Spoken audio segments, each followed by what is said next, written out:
ছোটবেলা গল্পের মাঝে পড়ছিলাম, এক কৃষকের রাজা আসে নাকি সোনার ডিম পারত। অনেকে জানেন আমিও হাঁস লালন পালন করে থাকি।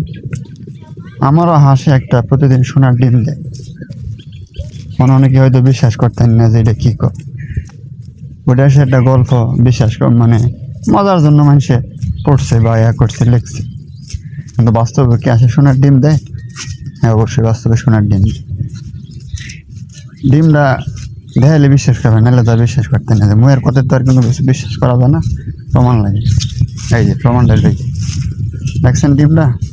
দেখা যায় ডিমটা কি গোল্ডেন কালার আছে? এটা সোনার ডিম। প্রতিদিন আমার একটা হাঁসে সোনার ডিম পারে। এখন কোন হাঁসটা যে, এটাই তো আমি অনেক খুঁজে পাইতেছি না। এখন নিয়ত করছি একটা একটা করে চেক করাম, আলাদা করে রাখা একটা একটা করে চেক করে আমার সাথে কোন হাঁসটা এরকম সোনার ডিম পারে। এই সোনার ডিম